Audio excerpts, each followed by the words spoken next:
तो मकर राशि वालों, आप सभी का स्वागत करते हैं मकर राशि भिंड यूट्यूब चैनल में।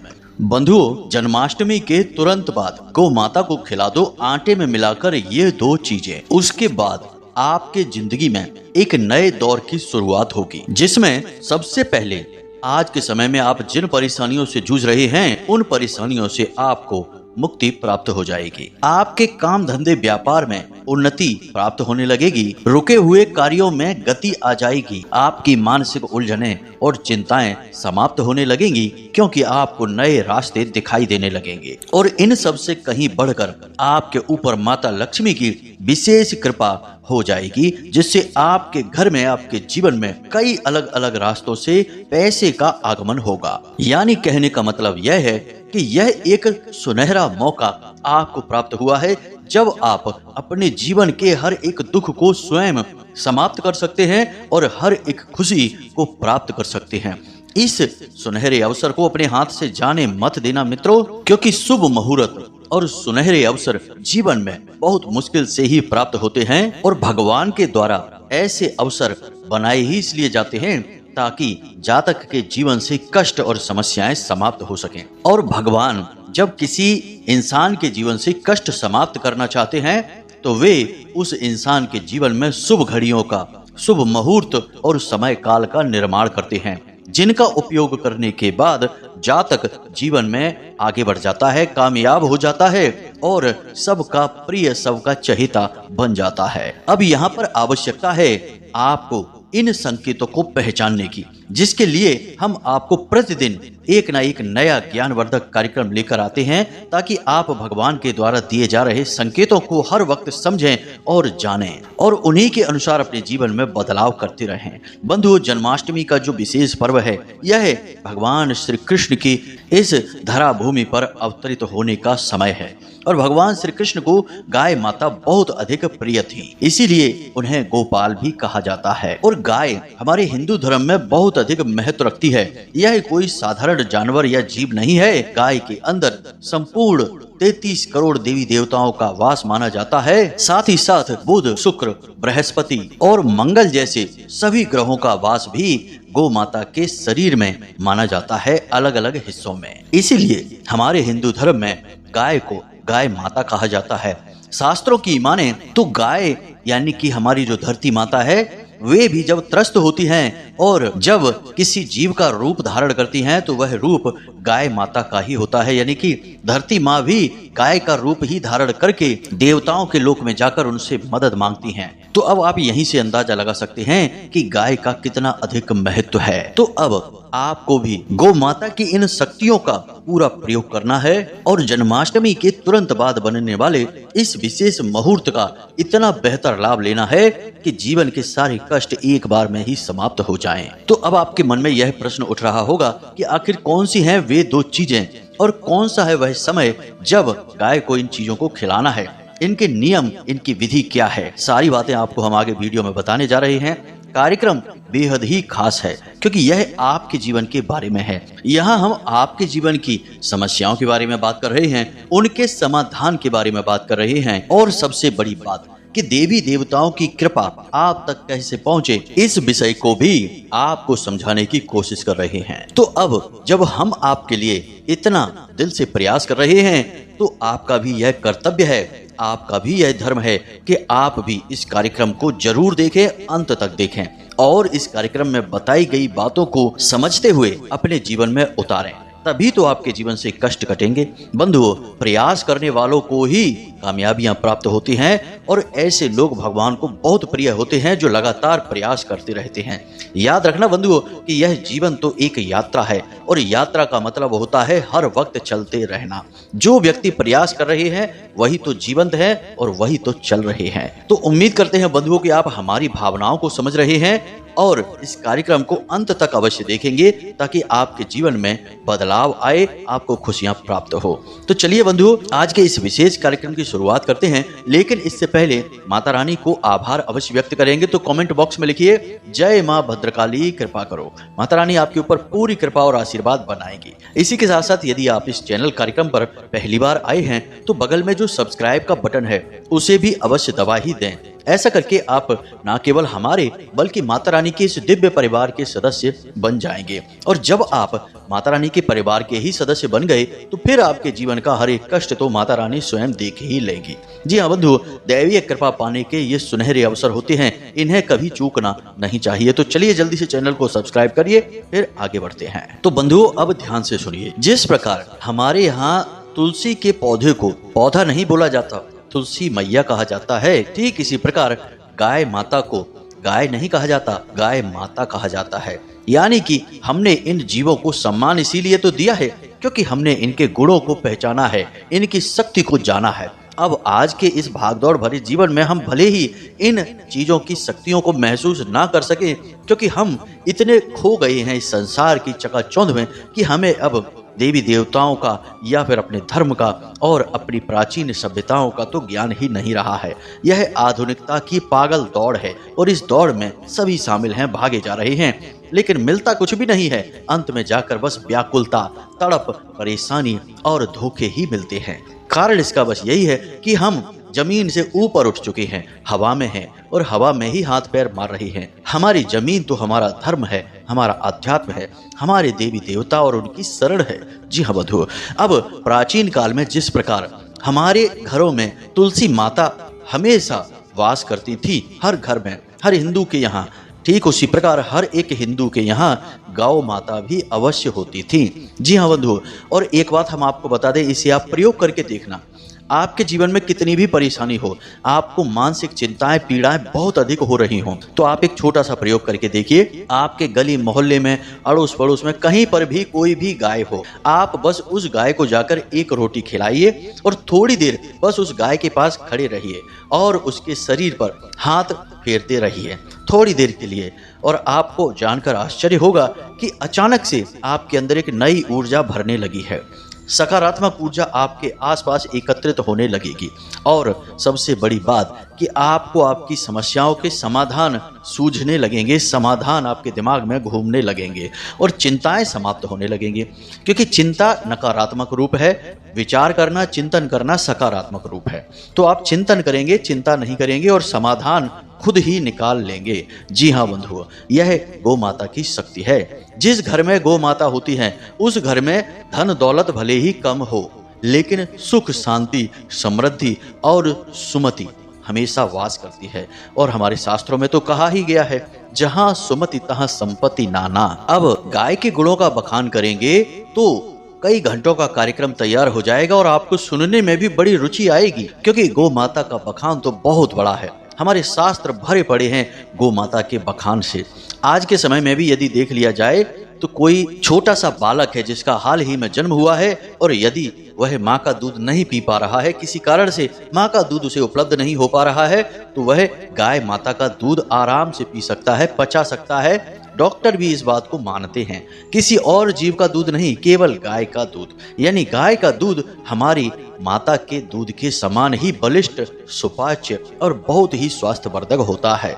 तो आप समझिए कि यह कितना बड़ा और शक्तिशाली दिव्य ऊर्जा का केंद्र है जिसे हम गाय माता कहते हैं। शायद इसीलिए भगवान श्री कृष्ण ने हमेशा गायों का पालन किया, उन्हें चराया, उनके साथ समय बिताया और कई लीलाएं की हैं। अब गाय के अंदर कई ग्रहों का वास होता है, क्योंकि इंसान के जीवन में ग्रहों का बहुत बड़ा महत्व होता है, या यूं कहें कि सब कुछ लगभग ग्रहों से ही नियंत्रित होता है। अब यह कैसे होता है, ध्यान से समझिए। आपके बुध आपके वाणी, आपकी बुद्धि, आपके काम धंधे, व्यापार को नियंत्रित कर रहे हैं, तो शुक्र आपके धन, वैभव, सुख, समृद्धि और मानसिक शांति को नियंत्रित कर रहे हैं। शनि आपके कर्मों का फल आपको दे रहे हैं, आपको नई नई सीख और नए नए पाठ पढ़ा रहे हैं। तो गुरु आपको विद्या दे रहे हैं, आपके मन में, मस्तिष्क में आध्यात्म भर रहे हैं, ईश्वर के प्रति प्रेम भर रहे हैं। घर में भी आपके दिव्य माहौल बना रहे हैं, पवित्रता लेकर आ रहे हैं। मंगल आपके आत्मबल को बढ़ा रहे हैं, बुराइयों से लड़ने की क्षमता दे रहे हैं, भले बुरे का ज्ञान करा रहे हैं। सूर्य आपके शरीर में, आपके मन में तेज बना रहे हैं, आपको आगे बढ़ने की प्रेरणा दे रहे हैं और सर्वोच्च पद तक ले जाने की कोशिश कर रहे हैं। चंद्रमा आपकी भावनाओं को नियंत्रित कर रहे हैं, आपको अच्छा महसूस करा रहे हैं। तो ये जो ग्रह हैं इन ग्रहों का एक इंसान के जीवन पर पूरा का पूरा कब्जा होता है और कोई भी ग्रह यदि इधर उधर होता है तो इंसान के जीवन में अस्त व्यस्तता आनी शुरू हो जाती है। परेशानियों का मुख्य कारण ही यही है कि आज के समय में लोग ऐसे ऐसे काम करने लगे हैं जिससे उनके कोई ना कोई ग्रह हर वक्त उन्हें परेशान करते ही रहते हैं, उनके नकारात्मक प्रभाव आते ही रहते हैं। तो अब ध्यान से सुनिए, आज के इस समय में जब अज्ञानता लोगों के ऊपर हावी है, अज्ञानता से हमारा मतलब है कि हमारी वैदिक संस्कृति और परंपराओं का ज्ञान लोगों के पास अब नहीं है। अब लोग नई तरह का ज्ञान प्राप्त करने लगे हैं जिसे तो हम अध कचरा ज्ञान कहते हैं। तो अब जब लोगों के पास अध कचरा ज्ञान पहुंच रहा है जो कि उन्हें भ्रष्ट कर रहा है, सात्विक मार्ग से भटका रहा है, तो ऐसे में आपको हमेशा कुछ न कुछ ऐसा करते रहना चाहिए जिससे कि आपके आसपास जो नकारात्मकताएं आ रही हैं उनसे आप लड़ सकें, आपके आसपास हमेशा सकारात्मक ऊर्जाओं का वातावरण तैयार बना रहे। हमने अपने पिछले वीडियो कार्यक्रम में भी आपको समझाया था कि जिस इंसान के ऊपर भगवान की कृपा होती है केवल वही इंसान तरक्की प्राप्त कर सकता है, सुकून से सो सकता है और अपनी प्राप्त की गई तरक्की का आनंद ले सकता है। अन्यथा पहले तो आपको तरक्की मिलेगी ही नहीं, कितनी ही मेहनत कर लो, कितना ही सिर पटक लो, कामयाबी आपको तिल भर भी नहीं मिलेगी। और यदि आप कहीं से लूट खसूट करके, किसी का हक मार के, किसी तरह से धन संपत्ति लेकर आ भी गए तो आपका जीवन नरक हो जाएगा। आप मखमल के गद्दे पर सोएंगे तब भी आपको नींद नहीं आएगी, आपका एसी चल रहा होगा तब भी आपको पसीना आ रहा होगा, क्योंकि हजारों तरह की बीमारियां शरीर में उत्पन्न हो चुकी होंगी, घर में क्लेश होगा, तमाम परेशानियां होंगी। तो आपने उसका आनंद तो ले ही नहीं पाया अगर वह आप छीन कर जो कामयाबी लाए हैं। कहने का मतलब यह है कि कामयाबी प्राप्त करने का केवल एकमात्र रास्ता है कि भगवान की कृपा को प्राप्त कर लिया जाए, फिर प्रयास किया जाए। हमने आपको समझाया भी था कि जो आपका भाग्य है वह एक चेक है, जो आपके कर्म है वह आप उसमें अपनी कीमत लिख रहे हैं, अपना जो संख्या है कि आपको इतना चाहिए, यानी कि आप अपनी संख्या भर रहे हैं, और जो बैंक है जहां से यह चेक आपका कैश होगा वह है आपके पुण्य कर्म। जी हाँ बंधुओं, यदि आपके पुण्य कर्म बैंक में जमा हैं और ज्यादा हैं तब तो आपकी हर एक मेहनत का आपको फल बराबर मिल जाएगा, आपका चेक आपको पेमेंट करता रहेगा, पैसे मिलते रहेंगे। लेकिन यदि आपके पुण्य कर्म जो हैं संचित नहीं हैं, कम पड़ जाएंगे, तो आपका चेक बाउंस हो जाएगा। कहने का मतलब कि आप कितना ही प्रयास करिए आप हमेशा असफल ही होते रहेंगे। यही है पीड़ाओं का कारण। तो हम उम्मीद कर रहे हैं कि आप हमारी बातों को समझ रहे होंगे। हम अपने हर वीडियो कार्यक्रम में सबसे पहले आपको धर्म के प्रति आकृष्ट करना चाहते हैं, आपकी रुचि, आपके विचार धार्मिक करना चाहते हैं, ईश्वर में आपकी रुचि उत्पन्न करना चाहते हैं, क्योंकि हम चाहते हैं कि आपके जीवन में जो खुशियां आएं वे फिर कभी वापस ना जाएं, और जिसके ऊपर भगवान कृपा कर देते हैं फिर उसे जो खुशियां मिलती हैं वे कभी वापस ही नहीं जाती, क्योंकि उस इंसान का मन अपने आप निर्मल हो जाता है, बड़ा ही पवित्र हो जाता है। फिर कहां से नकारात्मकता आएगी, कोई रास्ता ही बाकी नहीं बचेगा। तो चलिए अब हम आपको बताते हैं उन दो चीजों के बारे में जिन्हें आपको जन्माष्टमी के तुरंत बाद गौ माता को खिला देना है। अब तुरंत बाद से यहाँ पर मतलब है कि 24 या फिर 48 घंटों के अंदर, क्योंकि जन्माष्टमी के तुरंत बाद 2 दिनों के लिए ग्रहों का विशेष गोचर हो रहा है जो आपको कई प्रकार के लाभ देने वाला है, और जिनमें सबसे बड़ा लाभ तो यही होगा कि धन लक्ष्मी आपके जीवन में कई रास्तों से, कई तरह से प्रवेश करने वाली है। जी हाँ बंधुओं, तो अब ध्यान से सुनिए। जीवन में सुख, समृद्धि, धन लक्ष्मी आने के लिए सबसे महत्वपूर्ण ग्रह हैं बुध, शुक्र और बृहस्पति, और इन तीनों ग्रहों का वास ज्योतिष शास्त्र के अनुसार गौ माता के अंदर बताया जाता है, जिसमें कि गौ माता का जो कुकुद होता है, जिसे हम ऊपर कुबड़ कहते हैं, वह देवगुरु बृहस्पति का प्रतीक माना जाता है। ठीक इसी प्रकार गौ माता के गले के नीचे जो खाल उसकी झूलती रहती है, जैसे हम झाल या फिर अयाल अलग अलग नामों से जानते हैं, यह शुक्र का प्रतीक माना जाता है, और गाय के गले में बुध का वास माना जाता है। तो इस प्रकार इन 3 ग्रहों को प्रसन्न करने का सबसे बड़ा अवसर अब यह आपके जीवन काल में आने वाला है। तो अब ध्यान से सुनिए कि आपको क्या खिलाना है और यह प्रक्रिया किस प्रकार से पूर्ण होगी, इसका पूर्ण लाभ प्राप्त हो सके। तो सबसे पहले आपको आटे की एक रोटी बनानी है। अब गेहूं के आटे की आप जो रोटी बनाएंगे वह शुक्र का प्रतीक है, तो आपको एक मोटी सी गोल रोटी बनानी है और उसके ऊपर आपको बीचों बीच एक स्वास्तिक हल्दी से बनाना है। अब यह हल्दी का स्वास्तिक माता लक्ष्मी का प्रतीक है और देवगुरु बृहस्पति का भी प्रतीक है। अब इस हल्दी के स्वास्तिक के बीचों बीच आपको थोड़ी सी शक्कर रख देनी है। जी हाँ बंधु, सफेद रंग का कोई भी मीठा पदार्थ आप रख सकते हैं। सफेद बर्फी रख सकते हैं, बतासे रख सकते हैं, रेवड़ियां रख सकते हैं। यह सफेद रंग का मीठा भी शुक्र का प्रतीक होगा। इसी के साथ साथ थोड़े से काले तिल भी आपको रखने हैं, जो कि आपके पितृ पूर्वजों के सूचक होंगे, क्योंकि गाय के अंदर हमारे पितृ देवता का भी वास माना जाता है। और चूंकि सितंबर के महीने में पितृपक्ष भी आने वाला है, तो यह क्रिया आपको पितृ देवताओं का भी आशीर्वाद अवश्य ही दिलवाएगी। तो आपको थोड़े से काले तिल भी पितृ देवताओं के नाम से रखने हैं। अब आपको इस रोटी को फोल्ड कर देना है और इसे वापस से एक लोई का रूप दे देना है और इस सामग्री को उसके ठीक बीचों बीच दबा देना है। इस प्रकार यह एक आटे का पेड़ा या लोई बन चुकी है, जिसे आपको गाय को खिलाना है। अब जब आप इसे बंद कर दें तो उसके बाद थोड़ी सी हल्दी इसके ऊपर लगाकर दबा दें। अब यह तैयार हो चुकी है एक सामग्री। दूसरी सामग्री है हरी घास। जी हाँ बंधु, हरी घास बुध ग्रह के लिए है और यह भगवान श्री गणेश को भी समर्पित रहती है। तो आपको यह घास भी गाय के लिए कहीं से लेकर आनी है। आप खरीद कर ला सकते हैं या आपके आसपास कहीं ऐसा क्षेत्र है जहां यह घास उगी हो तो आप वहां से ला सकते हैं। अब ध्यान से सुनिए कि आपको यह प्रक्रिया किस प्रकार से करनी है। तो आप शाम के समय यानी सूर्यास्त के बाद गाय को यह भोजन कराएंगे। गाय को यह भोजन कराने के लिए आप उसे अपने दरवाजे पर लेकर आएंगे। याद रखना है कि यह पवित्रता से किया जाने वाला एक विशेष उपाय है और जब आप देवगुरु बृहस्पति से जुड़ी हुई सामग्री उसे खिलाएंगे यानी गाय को, उस समय आपको गुरुदेव का मंत्र मन में जाप करते रहना है। और गुरु का मंत्र क्या है आपको पहले से ही पता है, हमने कई बार आपको पहले भी बताया है, फिर भी एक बार बता देते हैं। मोबाइल की स्क्रीन पर भी आपको यह मंत्र दिखाई दे रहा होगा, ओम ग्राम ग्रीम ग्रौम सह गुरुवे नमः। इस मंत्र को आपको मन ही मन बोलते जाना है। बहुत ही सरल मंत्र है, ओम ग्राम ग्रीम ग्रौम सह गुरुवे नमः। इस मंत्र का जाप करते करते आपको यह आटे की लोई या पेड़ा जो आपने बनाया था यह गाय को खिलाना है। याद रखें कि घर का कोई पुरुष सदस्य ही गाय को यह खिलाएगा। और दूसरा कि जब आप इसे गाय को खिला रहे हो तो आपका मुख दक्षिण दिशा की ओर होना चाहिए। यह पितृ पूर्वजों की दिशा होती है।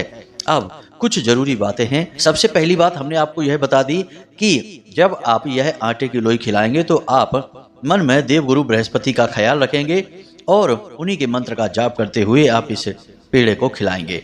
अब जब आप इस लोई को गाय को खिला देंगे उसके बाद थोड़ी सी हल्दी गाय के खुकुद पर लगाएंगे। जो हमने अभी बताया था कि गाय की पीठ पर जो कुबड़नुमा चीज होती है उसमें थोड़ी सी हल्दी लगा देंगे।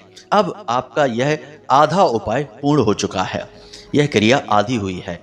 अब आगे का उपाय आप ध्यान से सुनिए, यानी अभी यह पूर्ण उपाय नहीं हुआ है तो ठंडे दिमाग से पूरी बात को समझना है। अब आपको हरी घास गाय को अपने हाथों से खिलानी है और जब आप गाय को हरी घास खिला रहे हों उस समय आपको बुध के मंत्र का जाप करना है, यानी कि मन ही मन मंत्र का उच्चारण करेंगे। अब बुध का मंत्र कौन सा है इसे भी ध्यान से आप सुन लीजिए, ओम ब्राम ब्रीम ब्रोम सह बुधाय नमः। मंत्र एक बार फिर से ध्यान से सुनिए, ओम ब्राम ब्रीम ब्रोम सह बुधाय नमः। इस मंत्र का मन ही मन उच्चारण करते हुए आप गाय को हरी हरी घास खिलाएंगे और जब आप गाय को हरी हरी घास खिला रहे हो तो उसके गले पर आपको हाथ फेरते जाना है। जी हाँ बंधुओं, धीरे धीरे से आप हाथ भी फेरेंगे। अब जब गाय घास पूरी खा लेगी तो आपका यह उपाय पूर्ण होगा। अब आप थोड़ा सा पानी भी वहाँ जरूर रखें किसी बाल्टी वगैरह में भरकर और गाय को पानी पिला दें। पानी चंद्रमा का सूचक है, धन का सूचक है, माता लक्ष्मी का सूचक है। तो जब आप गाय को पानी पिला देंगे तो आपका यह उपाय पूर्ण हो जाएगा। जी हाँ बंधुओं, पूरे भाव के साथ इस उपाय को आप करिए। इस उपाय को करने से आपको स्वयं माता लक्ष्मी आशीर्वाद देंगी, नारायण श्री हरि विष्णु आपसे प्रसन्न हो जाएंगे और जन्माष्टमी के बाद इस उपाय को करने वाले को निश्चित तौर पर हर तरफ से सुख प्राप्त होता है, ईश्वर की कृपा प्राप्त होती है। अब कुछ जरूरी सावधानियां हैं, इन्हें आपको ध्यान से सुन लेना है। अब आप जब इस उपाय को करेंगे तो आपको अपने मन में यह संकल्प लेना है कि गाय को आप इसके बाद कभी भी हानि नहीं पहुंचाएंगे। जैसे कुछ लोगों की आदत होती है, गाय अगर दरवाजे पे आएगी तो वे उसे डंडा लेकर मारने लगते हैं, भगाने लगते हैं। ऐसा नहीं करना है। बड़े भाग्यवान लोग होते हैं वो जिनके दरवाजे पर गौ माता जाती हैं। तो अगर आपके दरवाजे पर आती हैं तो आप उन्हें एक रोटी खिला दीजिए, वे अपने आप चली जाएंगी। दूसरा कि इस उपाय को करते समय गाय का मुख आपको नहीं छूना है। अब कुछ लोगों की आदत होती है कि गाय के पैर छूने का जब नंबर आता है तो पैर छूने के बजाय मुख ही छूने लगते हैं। अब वैसे तो गाय को माता का दर्जा प्राप्त है और बेहद ही पवित्र है, लेकिन इसी गाय को शिव पुराण की एक कथा के अनुसार सीता माता ने श्राप भी दिया था। और श्राप यह है कि जो भी इंसान गाय के मुख को छू लेगा उस इंसान के जीवन में कष्ट और परेशानियां आना शुरू हो जाएंगी।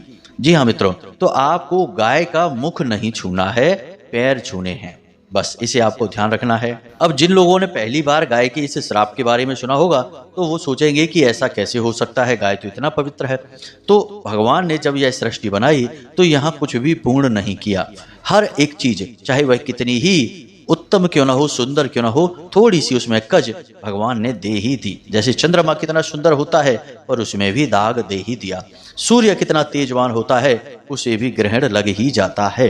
तो ठीक इसी प्रकार गाय बेशक माँ है लेकिन उन्हें भी एक श्राप प्राप्त हो ही गया था। तो इसका आपको विशेष ध्यान रखना है। साथ ही साथ आपको यदि हो सके तो कामधेनु गाय की कोई तस्वीर या मूर्ति अपने घर के नैऋत्य कोण में भी लाकर रख लेनी चाहिए इसी दिन। यदि आपने पहले से लाकर रखी है तो अति उत्तम है, अगर नहीं रखी है तो ले आइए। जब आप इस उपाय को करें उस दिन लेकर आ जाएं और उसे अपने घर के नैऋत्य कोण में रख दें। जमीन पर न रखें, किसी अलमारी में रखें, और जब आप अलमारी में उसे रखें तो नीचे कोई लकड़ी का एक तख्ता, एक फट्टा या कोई एक ऐसी चीज जैसे हम चौकी कहते हैं उसे आप रखें, उसके ऊपर इस कामधेनु गाय को स्थापित करें। जी हाँ बंधु, इसका पूजन करने की कोई आवश्यकता नहीं है, बस इसको स्थापित करें और इसे साफ सुथरा रखें, सफाई करते रहें, इस बात का ध्यान रखें। बस इतने से कार्य आपको करने हैं और फिर देखिए कि कैसे आपके जीवन में धन संपत्ति आकर्षित होती है, आपको हर तरफ से केवल खुशियां ही खुशियां प्राप्त होती हैं। तो बंधुओं, यह तो था आज का विशेष उपाय। अब वैसे तो सारी बातें हमने आपको काफी विस्तार के साथ समझा ही दी हैं, फिर भी यदि कोई प्रश्न आपके मन में उठता है तो आप कमेंट करके पूछ लें या फिर डिस्क्रिप्शन में दिए गए व्हाट्सएप नंबर पर मैसेज करके भी पूछ सकते हैं। समय मिलने पर हम आपके प्रश्न देखेंगे और उनके जवाब हम आपको अवश्य ही देंगे। तो चलिए आज के इस वीडियो को विराम देते हैं। हमेशा हंसते रहिए, मुस्कुराते रहिए, सकारात्मक रहिए। दिन में एक बार मंदिर अवश्य जाइए क्योंकि आपका उद्धार वहीं से होना है। तो प्रेम से बोलिए जय माई की, जय मां भद्रकाली। माता रानी आपका कल्याण करेगी। धन्यवाद।